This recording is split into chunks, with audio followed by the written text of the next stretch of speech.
I left the US and moved across the planet to Singapore. Hello everyone, my name is Chris. If you're new to this channel, this is the first video where we're going to be documenting some things that I'm very, very passionate about, and that is working in tech, that's around mentorship, and that's around challenging self and getting outside of your comfort zone. So I wanted to make this first video on the channel to explain a little bit more about my background and kind of what brought this move about. Anyone that knows me knows that I'm a big believer in challenging yourself and doing things a different way and just living like there's no tomorrow. I think that's an overly used statement, right? But unless reincarnation turns out to be real, I think we only get one shot at this life, right? And so I have been fortunate enough and blessed to work in tech in various capacities and various roles for the better part of over 15 years now, right? I spend a lot of my time on when I'm not knee deep in AI or cloud or cybersecurity topics and that sort of work. I spend a lot of my time talking and mentoring to folks and explaining the different possibilities, the different career paths, and I'm trying to reach back, right? I'm a big believer in, I'm from a small town in South Carolina. The life that I've lived and the gorgeous and beautiful family that I'm blessed with, I feel that sometimes I just feel like it's more than I deserve, right? And so the least that I could do is to pass the knowledge that I've learned through the life that I've lived, the mistakes that I've made. And if I can find a way through sharing my story to help people either come to certain realizations faster or challenge themselves or do things better than I did, that's the mission. I'm winning. So, we'll get into all those topics, I think, in future videos. But today's video is about why I left the US, right? I moved here. I've been to Singapore the better part of a couple months now. I moved here at the beginning of November. I left during a very tumultuous time, a very divisive time in the U.S. Around the election. And the move wasn't really centered around politics or anything like that, right? Those that know me know that I've lived all over the world. I've traveled a lot, right? And my mission, when I got married, my wife and I made this agreement. My wife's from Ukraine. We've both kind of traveled and been all over the world, but we've not spent a lot of time in Asia Pacific, right? We've not been to Japan and some of these places that are really, really interesting. And so the deal that we made when we had kids was that we're going to get their passports. They're going to be incredibly well traveled. And the purpose for that is going to be that I think a lot of times in the U.S., when you're from the U.S., there's this stigma about U.S. citizens that we think that our country is the greatest country in the world. And some people do think that, right? But there's this sort of single-mindedness, right? I think that comes from a lack of exposure. It comes from a lack of proximity to people that don't look like you and don't think like you, right? And so our mission, above all else, with our kids was to teach them to be good people, to teach them to figure out their purpose as they move through this world and understand that you are not the center of the universe. You're just not, right? And the best way to do that is to get out and to travel and to expose yourself to different trains of thought, expose yourself to different people, different races, different cultures, different countries, right? And so for us, Singapore checked off a lot of boxes. We were always curious about Asia Pacific, right? I had the chance to move here back in 2020 in my previous role with another company. I'll never forget, I was traveling to Barcelona, Spain. I was speaking at a conference for work, and we were living in Seattle, Washington at the time. And this little thing called COVID popped up on the radar, and I thought nothing of it. Right? I was traveling, I was doing my thing, I was enjoying Spain. And then little did I know that when I got back to Seattle, all hell would break loose. There was just total chaos, right? And it was an interesting and very, very challenging time, right? Needless to say, when COVID broke out, the move to Singapore got canceled back in 2020. So the deal that my wife and I made was that if we ever got another shot to move again, whether it was Dubai, whether it was Singapore or someplace interesting, right, we'd just take it. Right. And so fast forward to last year in 2024. Oh, my gosh, it's already 2025. We got the opportunity to relocate our family and we decided to do it. Right. We were always curious about this particular region. For those of you that don't know, here in Singapore, English is the predominant language. Right. There's lots of folks from all over the world here. It's a very diverse culture. Right. But in terms of landing in Asia, whether you're talking China or Japan, Singapore is probably one of the easiest places to land in that English is the main language here, right? Folks are very welcoming. It's a pretty easy place to kind of get settled into, right? It's also pretty central to this region. There are flights to Malaysia, Indonesia, Japan, and other parts of the world that I think are pretty easy, where around Christmas time or Thanksgiving, folks are always traveling to these interesting parts of the world. And for us, that checked off enough boxes to where we're like, okay, look, Singapore is the place. Second reason, so the first reason we moved here was curiosity. We were curious about this part of the world. We'd both never been, right? I talk to a lot of people and, even if they're considering moves inside the US, they overanalyze it. they do things like, okay, well, maybe it's not the right time, or maybe I've got to have these ducks in a row. I've got to get this checklist ready, maybe next year, right? And then next year turns into maybe in a couple of years, right? And then in a couple of years just turns to never, right? And so for us, we have 2 dogs, 2 German Shepherds, a Maine Coon cat, which is giant, if you know anything about these cats. I've got 2 kids, so it was a very difficult move, right? But for us, it was a no-brainer, right? Now, there are choices that we made in our lives. My wife and I both work in the field of tech, where we've been very blessed to be able to kind of afford to just live a very, very comfortable and a very unique lifestyle. But that's come through lots of sacrifices, come through lots of hard work, right? You'll hear me talk on this channel about past jobs that I've had. I worked in the service industry for a while. I can't even write down the number of places that I've worked. I've been working since I was 12 years old, right? And pretty much not taking a break, right? But I said all that to say that if you are willing and driven and you're curious enough about doing something, you will find a way. Right. So I exposed that information about myself just in the spirit of it wasn't an easy move. Right. There are lots of things that you have to consider in terms of schools, cost, where to live, and logistics. But you can make it happen. Right. If I can do it, you can do it. Right. You just have to be very intentional about your lifestyle and what you want to do. Right. So urgent curiosity is something I live by, both in my career field and just how I am as a person. Right. So curiosity was the first reason. The second reason was safety. Just safety. I won't get into details about some of the things that are happening in the U.S., but if you look at the news cycle, right, there's just a constant feed of violence and unfortunate events and disasters that are happening, right? And disaster can strike anywhere, right? No matter what part of the world that you live in, right? I don't make the assumption that tomorrow is promised to me, right? It's not. Right. But the thing about the U.S. is that while I feel very fortunate to have been born there, I feel very fortunate to have led the life that I've led. Right. It's just that we can all agree that things are a bit tense right now. There's something in the air. I can't quite put my finger on it. Right. Or I guess I can, but that's a topic for another video. Right. But there's something in the air to where as a man, right, when you are the head of your household and you have kids, you want nothing more but for them to be safe. Right. We all want our kids to thrive. We want them to grow up and we want them to be successful and we want them to find their own way. But the base foundation need is that, hey, I want my kids to feel loved. I want them to feel safe and I want them to come home. Right. Now, we moved here from Austin, Texas. I'm not saying Austin, Texas was a hot zone or anything like that. Right. But just, whether we're talking things that happen in the news at certain schools, there's just this air of just inconsistency that just weighed heavily on our hearts as parents, right? And Singapore is not perfect by any means, right? But it is by far one of the safest places in the world, right? My son and my kids, they can take the MRT, like the metro train. They can take the bus. They can take public transportation. We sold our vehicles when we moved here, right? Because, again, it is very difficult to own a vehicle here in Singapore, right? I think a Honda Civic will cost you upwards of well over $100K, and there's all these different hoops that you have to jump through. I think when you think about moving here, but for us, it was just like, okay, it's really, really safe, right? If you do your research on Singapore, there's virtually no crime. You can go out if you need to go out at 1 a.m, or you're out at 3 a.m. You want to go jogging, or you want to send your kids out for ice cream at 11 p.m. on a Friday. Nothing's going to happen to them, right? That part is just worth its weight in gold, right? Now, there were things that we considered, right? When we start to figure out, okay, well, look, how's this move going to happen? What are we going to do to make it? Singapore is really expensive, right? It's one of the more expensive places in the world. Cost of living can be pretty high, but it also depends on your lifestyle, right? So we did a lot of research into, like, if you want to eat out every day and you want to live in the best part of town and you want to live near all the malls and everything, right? You can spend a pretty penny here, right?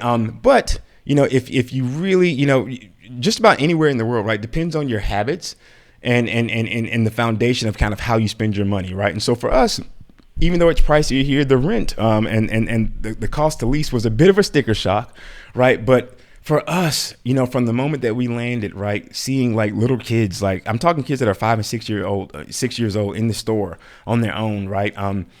People are on their phones a lot here, right? But I think that the comfortability that people feel as you see them navigating and walking through the main and the densely populated tourist areas and everything is that people don't really pay attention to their environment because they feel safe, right? So safety has been huge for us, right? We feel like our son, he's on his basketball journey. He's playing on a couple teams here, right? And so within a day of moving here, he was in the gym. He was working. I think he played his first game with his travel team, I think within 24 hours of moving here, right? Whereas back in the U.S., right, if we need to train together, if I want to train my son, I'm getting up at 5:30 a.m. I'm taking him to tournaments. I'm taking him to games. Whereas here, selfishly, I get a little bit more of my time back. And he just gets up and he can get himself using public transportation to where he needs to be. That is worth its weight in gold. It's worth its weight in gold, right? My daughter, who is 9 years old, right? She's navigating the public transportation system and figuring things out, right? And school just started for our kids, right? But just the fact that we can wake up and our kids can go on an adventure on their own and we don't feel the worry that, okay, are they going to make it back home? Do I need to be around them? Do I need to watch them like a hawk? That part is worth its weight in gold. It's worth the increased cost of living, right? So safety and family was a big part of why we felt coming to Singapore was the right move for our family, right? As you start to think about other parts of Asia, whether we're talking the Philippines, whether we're talking Vietnam, Thailand, China, Singapore is probably the easier entry point into Asia. And so that part was not lost on us, right? It was a very, very conscious decision, but it felt right. I think, and right up until the time that we were about to move, right, we had a lot of folks that were just like, well, hey, Singapore is expensive, right? Or, hey, that it's illegal to chew gum in Singapore, or, hey, it's illegal to pee in an elevator in Singapore. And therein lies the rub. Right? There's lots of different controversial topics that we can get into in terms of, Singapore's positioning on capital punishment and things of that nature, right? But at the end of the day, it's an outcome-based society in terms of how they run their government, right? Do not run afoul of the law, right? And you'll be fine, right? I don't miss gum. I like gum just as much as the next person, right? But let me give you context, because context matters, right? And so some folks will say, oh, well, you can't eat and drink on the subways there, right? If you go to New York City, right, those of you that have spent time in New York City or some of the largest cities, you'll know that, cleanliness can be a bit of a struggle, right? In terms of, whether we're talking lawlessness or whether we're talking like feeling safe when you're navigating public transportation. I know for a fact that in Austin, we didn't take public transportation, right? And most cities that I've lived in, you really don't do a whole lot of public transportation. New York, I think, is an exception, but even navigating the subway in New York can be an adventure all of its own. We've all seen certain events in the news where unfortunate things have happened to folks, right? And so when you start to think about, if you're thinking about it in a shallow perspective, you're just like, oh my God, like how controlling is this government, right? You can't chew gum, but there are reasons why you can't chew gum. There are reasons why when you get past a certain point and you're taking the metro, you're not allowed to eat or drink. It's because it's clean. It's clean and safe here, right? So when people bring up things like, okay, well, you can't pee in an elevator, you can go to jail for that. I'm like, I don't feel a pressing need to pee on an elevator. Now, if you've been to downtown Austin, right, and you've been to certain shopping malls and you've been to certain densely populated cities, whether it's the smell that announces itself or whether it's just the cleanliness, right, there are reasons for these laws. There's reasons for these rules, right? And so the context has to make sense, right? No one's perfect, right? And so, again, I think the amount of times I've seen police officers here has been maybe 2 times at most, right? Because crime is always going to be a thing no matter where you live in the world, but it's just virtually non-existent here. And that part is just worth its weight in gold to us. So if to move here and to enjoy a clean city, to enjoy efficient public transportation, to enjoy the fact that I can go to a public restroom at any point in time and it's clean and it's well managed, to enjoy the fact that, okay, when I'm moving out and I'm taking the bus or I'm taking Grab, which is Singapore's version of an Uber, I don't have to worry about an irate driver. I don't have to worry about crime or things happening, right? That is worth it. That's worth it. Right. I think sometimes, Americans just become so obsessed with like, well, it's my right to do this. It's my right to do that. They forget that there's a cause and there's an effect. Right. So for us, it has just been a phenomenal journey. And we're going to talk about that. Right. So there's going to be videos of me navigating different areas of Singapore. Right. We'll probably spend the first 6 months or so. We've done a lot of tourist activities here as we've got to know the city. Right. But as I've mentioned, right, we're going to be going to Malaysia. We're going to be going to Indonesia. We're going to be going to Thailand. Right. My son's going to be playing basketball in these different parts of the country, these different parts of the world. I'm going to be working in these parts of the world as well as my wife. Right. We both, for the nature of what we do, it's going to allow us to travel all over Asia and all over the world. And so I'm going to be documenting that journey with you. Right. But when it comes to, thinking about, I talk to so many people right? And people complain, right? No matter which side of the political fence that you land on, a lot of times, for me, my challenge to myself and to others is that, before you complain about your life, understand and be appreciative and thankful for the things that you have, right? But I'm a big believer in changing the paradigm or shifting the paradigm.